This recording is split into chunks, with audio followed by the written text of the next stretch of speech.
You're looking at actor Clint Walker, that some people say helped to save Warner Brothers Studios by portraying Cheyenne Bodie on ABC's weekly hour-long Western TV series, Cheyenne. Clint Walker was born Norman Eugene Walker on May the 30th, 1927 in Hartford, Illinois, located just across the river from St. Louis. Clint had a twin sister, Naomi Lucille. Now this is Clint and Lucy at 3 months of age. Their parents was Paul Arnold and Gladys Shawana Walker. Paul worked as a pipe fitter, a boxer, athletic director, and musician. He once even formed a band with his brothers. But he didn't like playing in bars because he was like his son, he didn't smoke or drink. Now Paul had a daughter from a previous marriage, so Clint and Lucy had a sister named Marjorie Walker Pugh. She was called Marky. And Marky passed away on April 23rd, 2019 at the age of 94 in California among family and friends. Although the twins were born in Hartford, the family moved around a lot, but finally settled in this house on 8th Street in Alton, Illinois, not far from Hartford. This is the twins at age 4. Clint's mother Gladys was born in the Czech Republic and immigrated to the United States at an early age.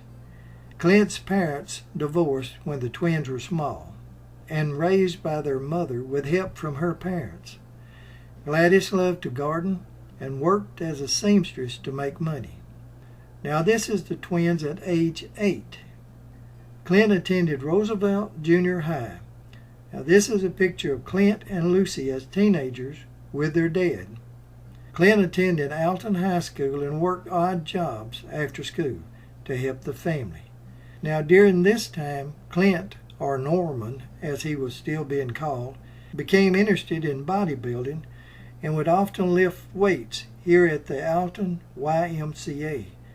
Now this is Clint returning to the Alton YMCA in 1956 after becoming famous. He always drew a crowd. In his second year of high school, he quit in order to go to work at a local factory that he didn't like. He soon got a job as a deckhand on a river barge. He liked working on the river, so as soon as he was 17, he enlisted in the Merchant Marines. It was the closing months of World War II, and he said he enjoyed his tour of duty and spent the next 3 years at sea and visiting foreign countries. After returning to Alton, he worked several odd jobs, including one as a playground director. And in 1947, Clint met a pretty young girl by the name of Verna Lucille Garver, working in an Alton ice cream parlor. Now this is Verna in the middle with her 2 sisters, Vera on the left and Virginia on the right. Clint and Verna will marry on September the 5th, 1948, almost a year after they first met. And within a year and a half after their marriage, the couple will have a daughter, Valerie Jean Walker, on January the 31st, 1950. Valerie will grow up to become one of the first female commercial airline pilots. Shortly after Valerie was born, the Walkers bought a Model A Ford for $65 and headed for Texas with $72 in their pockets. Clint tried several jobs after arriving in Texas, and while living in Brownwood and working in the oil fields, he decided it was time to try something else. Verna had a sister living in California, so the family headed west, where Clint went to work for Newton Detective Agency in Long Beach. He was assigned undercover on the waterfront.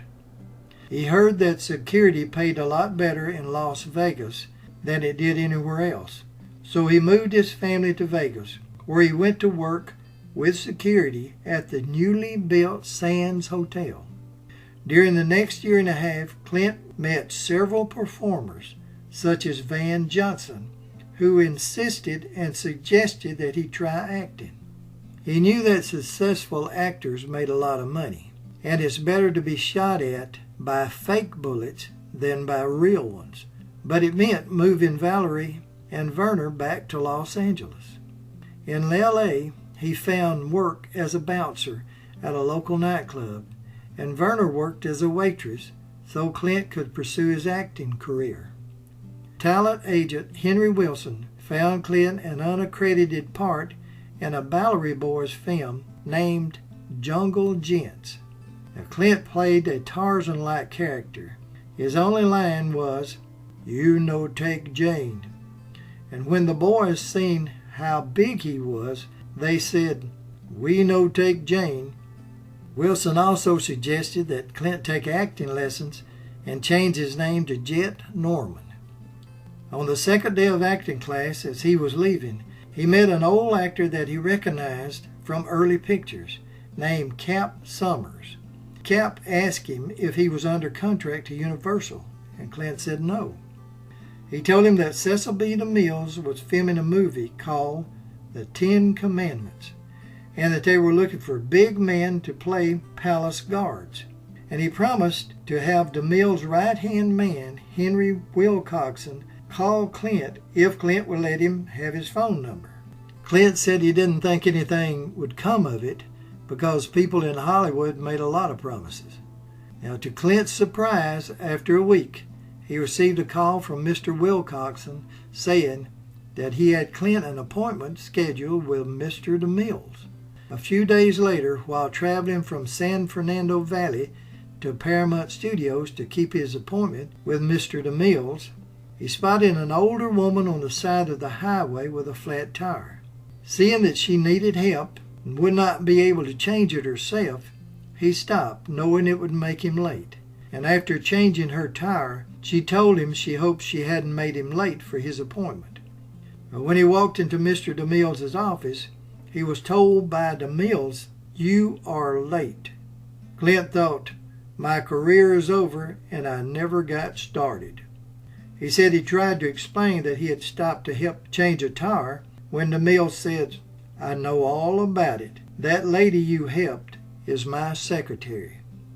In an interview years later, when asked about the 10 Commandments, Clint said, "I'm the captain of the Pharaoh's Guard, the big guy with a helmet when Charlton Heston walks in. The 10 Commandments took 5 years to make and was released in 1956.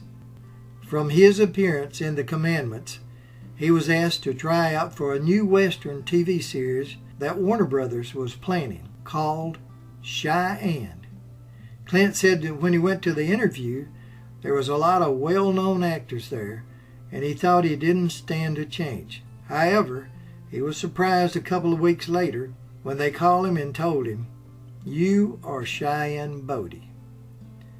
He couldn't understand why they picked him over all those major stars, until he later learned that they was paying him $175 a week, far less than the others were asking. He said that might have had a little bit to do with it. Now, L.Q. Jones served as Clint's sidekick for the first few episodes. Now here is Clint, Werner, and Valerie as Clint becomes more famous. Warner Brothers had purchased his contract from Hal Wallace, and it was Jack Warner who suggested that he change his name to Clint Walker. And to everyone's surprise, even Warner Brothers, Cheyenne became one of ABC's most popular TV shows. Clint said he told the horse trainers that he knew very little about riding horses, and they said, "Well, that's okay. You'll either learn or you'll die." He said, "A lot of times I thought it was going to be the latter." Clint said he had one scene where he was supposed to ride through a narrow canyon, and they told him to watch out for that horse he was riding. The horse had a habit of scraping the side of the wall on purpose. Clint was told to raise his legs, and he did just in time, but said that the water canteen was smashed flat. After his first few episodes, he was given a horse named Brandy. Now, Brandy stood 16 hands high and had a distinguishing white spot on his right rump. Brandy was a perfect match for Clint, big, beautiful, and even-tempered. Clint even used Brandy in some of his movies. Here he is on Brandy while filming in Flagstaff, behind the scenes with Andrea Martin in Yellowstone, Kelly. Clint was under contract to do films that Warner Brothers assigned him to. He wanted free from his contract to make films and record record albums on his own. And in 1958, for 1 year, Clint left Cheyenne to strike for better wages and more artistic freedom outside of the company's label. The company retaliated by rushing the Western Bronco, starring Ty Hardin, into production. Next, they produced Sugarfoot, that starred Will Hutchins, trying to take up the slack that Cheyenne had left. Now, during his break from Cheyenne, this magazine cover of Clint holding his wife and 8-year-old daughter come out. Unable to make a deal with Warner Brothers, Clint sells his California home with plans to move back to Illinois close to his sister. Now, this is Clint with 2 Belleville, Illinois Chamber of Commerce members and Lucy. She wanted him to go into the health food business with her and her husband, Paul Westbrook. After 9 months away from Cheyenne, Clint called executives at Warner Brothers and stated that he was moving to Illinois and wouldn't be back. It was their last chance to compromise. Clint went back to Cheyenne at $1,500 per week instead of $175. He was also given more freedom to make albums and movies. This is Danny Crane standing on a stool during filming of Cheyenne. They had to find a way for Clint's 6'6" frame to be able to kiss 5'4" Danny Crane, so the camera only filmed from the waist up. Danny said that she had kissed lots of men in the movies. That's part of being an actress. But this is the first time I ever felt really silly about it. Danny will become the future wife of actor David Jensen. In 1961, Clint will partner with Roger Moore as 2 unfortunate gold prospectors in Gold of the Seven Saints. In the early 60s, Clint and Werner lived at 5902 Penfield Avenue, Woodland Hills. It was later added on to and renovated by Frank Sinatra and Roger Miller, who lived there after Clint. During their marriage, Clint and Werner moved 10 to 12 times. Werner loved to move and didn't like staying in one place very long. In 1963, after 108 episodes and 8 seasons of Cheyenne, it will close. The next year, in 1964, Clint will have a supporting role in Send Me No Flowers with Rock Hudson and Doris Day. In 1965, Frank Sinatra cast Clint in a lead role in a Japanese war film, None But the Brave. It is the only film that Frank Sinatra ever directed. On April 20th, 1966, Paramount Pictures released The Night of the Grizzly, starring Clint Walker with Martha Howard and Jack Elam. Clint had requested his friend Jack Elam for the part in the film. He said that Jack kept everyone on the set entertained and loved to gamble and would bet on anything. The next year, in 1967, Clint will star in The Dirty Dozen, along with Charles Bronson, Lee Marvin, Telly Savalas, and 9 other stars, in a World War II film where a U.S. Major, Lee Marvin, is assigned death row convicted murderers to carry out an assassination mission of high-ranking German officers in order to be granted their freedom once the mission was successfully completed. In 1968, after 19 years of marriage, Werner Garver and Clint Walker divorced. Over the years, she will spend her time becoming a loving grandmother and friend to many. Werner Lucille Walker passed away on the 27th of November, 2014. She rests at the Mountain View Memorial Estate Cemetery, Cottonwood Heights, Salt Lake City, Utah. She was 87 years old. The next year, in 1969, after his divorce, Clint threw himself into his work by appearing in 3 westerns, starting with Sam Whiskey, where a widow, played by Angie Dickerson, hires Burt Reynolds, Clint, and Ozzie Davis to return gold that her late husband stole and return it before it was missed. Next will be More Dead Than Alive, where Clint plays an old gunfighter after spending several years in prison, couldn't adapt to the modern West. It also starred Anne Francis and Vincent Price. In his next movie, The Great Bank Robbery, Clint played a supporting role with Kim Novak and Zero Mostel. On October the 4th, 1970, he went back home to Hartford for its 50th anniversary. Clint still has family in the Hartford area.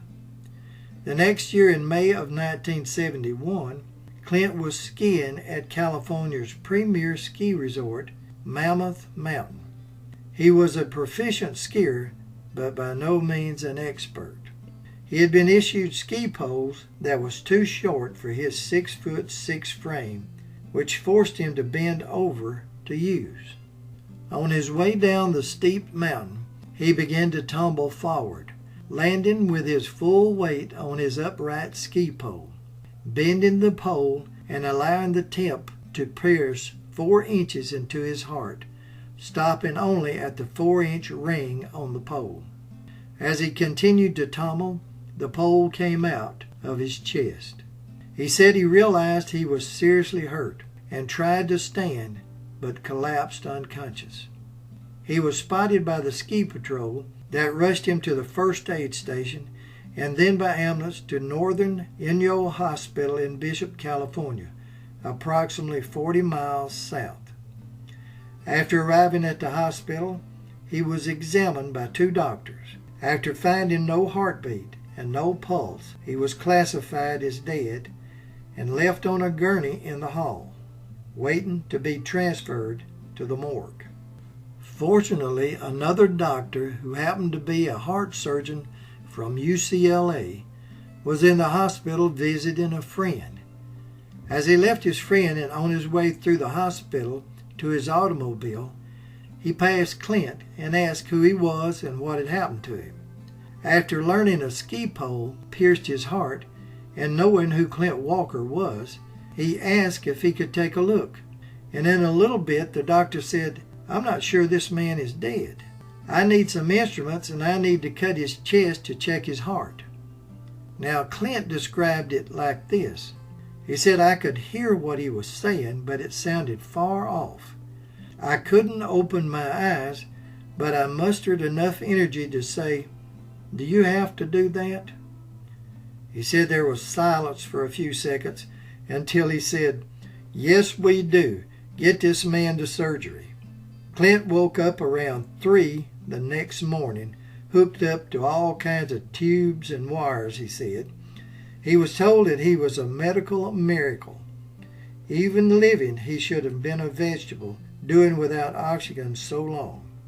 He was able, believe it or not, to leave the hospital in 10 days. And 2 months later, Clint Walker was back working. He will star with Telly Savalas and Anne Francis in Pancho Villa. Although the movie is set in Mexico during the Revolution, it was filmed in Spain. Soon after filming, Clint learned that his mother, Gladys Shawanda Walker, had passed away on August the 30th, 1972, in St. Clair County, Illinois. Mrs. Walker was 68 years old. 2 years after losing his mother, Clint will star in a short-lived ABC 30-minute television show for Warner Brothers called Kodiak. He played as an Alaskan state trooper. It was aired during the 1974-75 season. 5 years after his divorce from his first wife, Verna, Clint met Giselle Hennessy, nicknamed Gigi. It'll be a year later, on the 26th of May, 1974, when the two will marry in Santa Monica. Clint and Gigi were both 46 years old, and this was their second marriage. Giselle's first marriage was to Thomas Daniel Hennessy, an actor and stuntman. In 1977, Clint would star in White Buffalo with Charles Bronson, Will Sampson, Kim Novak, Slim Pickens, and a cast of others, in a strange western where Wild Bill Hickok hunts a white buffalo that he has a dream about. Now, 2 years later, in 1979, it'll be Mystery Island of Beautiful Women, where Clint, Peter Lawford, Gordon Duvall, and some other men crashed their plane in a South Pacific island full of beautiful women. In 1983, Clint will play the sheriff in a comedy called Hysterical with Bill Hudson. Now, by now, Clint was 57 years old, and his movie roles had slowed down. Around this time, it's believed that Gigi and Clint had moved to Auburn, California, around 30 miles north of Sacramento.